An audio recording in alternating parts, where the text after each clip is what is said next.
Nigel Farage and Andy Burnham are now neck and neck as the new Prime Minister steps out onto the world stage for the first time. A week in and there's a Burnham bounce. For the first time since last April, Labour is no longer behind Reform. A new YouGov Sky News Times poll puts Labour and Reform UK both on 22, the Tories on 21, Greens on 13 and Lib Dems on 11. It's the first time Labour hasn't been behind Nigel Farage's Reform in 15 months. But Andy Burnham told me he knows he can't bank on the polls. You do know that what goes up can come down, right? Indeed. Yeah, of course. I mean, I wouldn't. Well, there you go. This is GB News Originals. I'm Emily Carver. Please do give this video a like and subscribe to our channel for more content like this. And do leave a comment. Let me know what you think. Get carried away by any poll. I am talking a lot about Britain believing again and getting its hope back, and I'm not going to apologise for that. He's here in Portsmouth doing some things the same as his predecessor, like standing shoulder to shoulder with President Zelensky. We are with Ukraine 100%. I am personally with you 100%. But he's doing some things differently too. Unlike Rachel Reeves, he has shut down suggestions that he might scrap stamp duty or council tax in the first budget later this year. Could you reassure people looking to buy right now that you won't change or scrap stamp duty in the next budget? Yes, I can say that quite clearly. That won't be happening.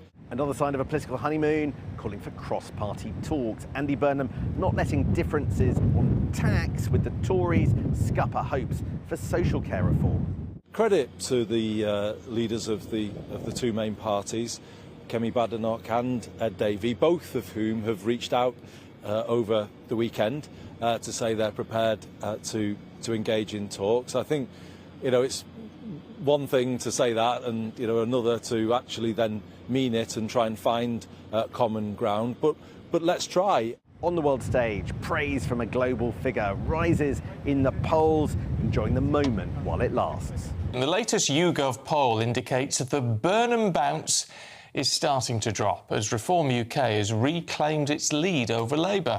Well, last week, Prime Minister Andy Burnham ended Reform UK's long-standing dominance in the polls, which marked the first time the party fell to second place in the past 16 months. So, do the recent fluctuations suggest Burnham's popularity is starting to flatline? Well, let's speak now to Julian Galley, Head of Research at Merlin Strategy, who joins us now. Very good morning to you, Julian.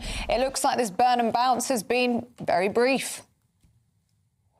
Yeah, so we see in the YouGov poll that Reform have taken its lead. In other polls, Labour keeps a very small lead, now on around 27%. In the average polling, we see both Reform and Labour very close to each other. So there has been a slight bounce for Labour, but that bounce has sort of taken them up to where Reform are and not beyond by much.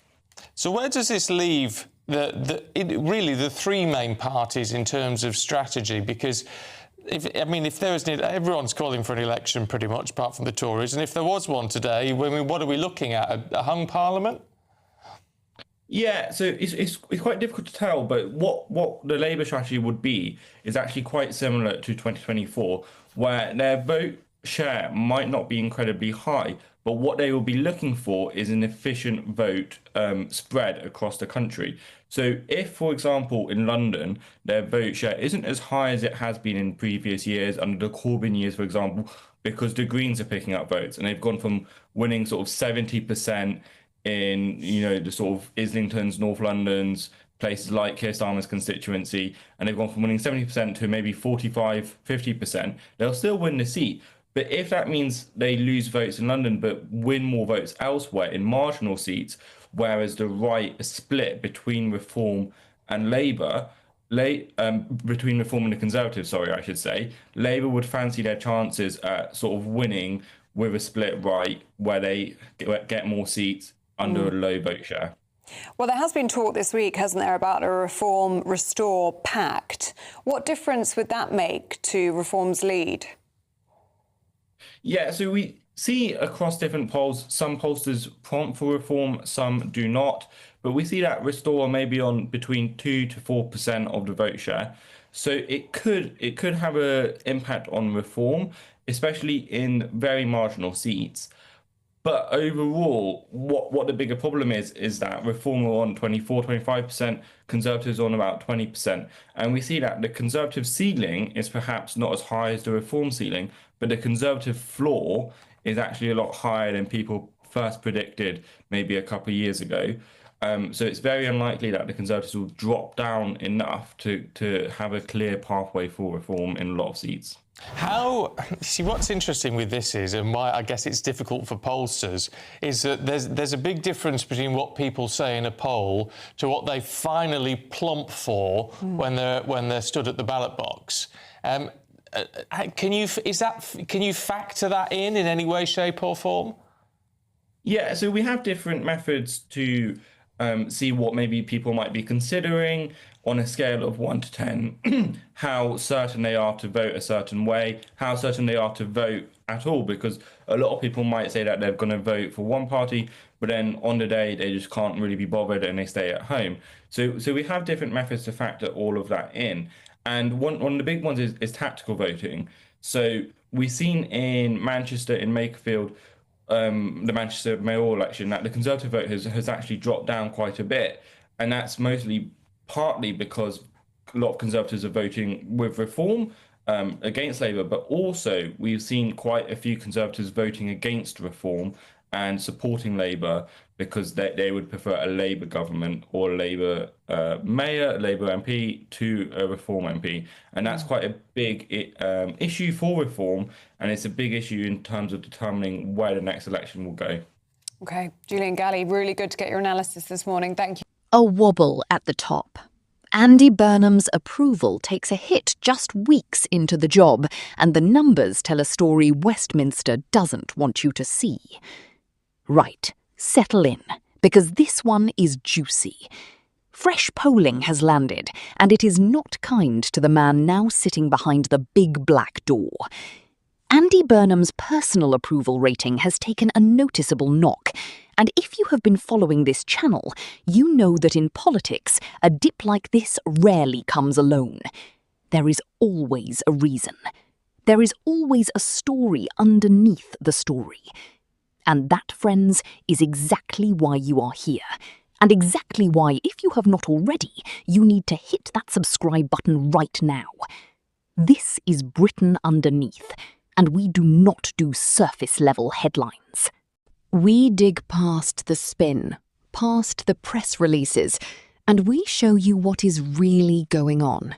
So go on, tap subscribe, ring that bell, and let's dive into what is actually happening behind Number 10's front door. Here is where we stand. After a whirlwind few weeks that saw Labour enjoy something of a sugar rush following a change at the top, the shine appears to be coming off rather quickly. The Prime Minister's net approval has slipped by a meaningful margin, according to the latest survey, and while Labour is still technically ahead in the wider voting intention numbers, ahead of Reform UK and comfortably ahead of the Conservatives, the personal numbers for the man himself are heading in the wrong direction. And that matters more than people think. Parties can survive on a lead for a while. Leaders cannot survive forever on borrowed goodwill. So what happened? Let's be honest with each other for a second, because that is the whole point of this channel. The new Prime Minister walked into Downing Street, promising to tackle the cost of living crunch that has been squeezing households up and down the country. Fine words, good intentions perhaps, but intentions do not pay energy bills, and voters have heard promises like this before. Then came the row that really lit the fuse. A furious backlash over an early release scheme that could see individuals convicted of taking the life of a police officer walking free sooner than the public ever expected. That is not a small story. That is the kind of story that sticks in people's minds for months, because it touches something deeply British, a sense of fairness, a sense that justice should mean what it says.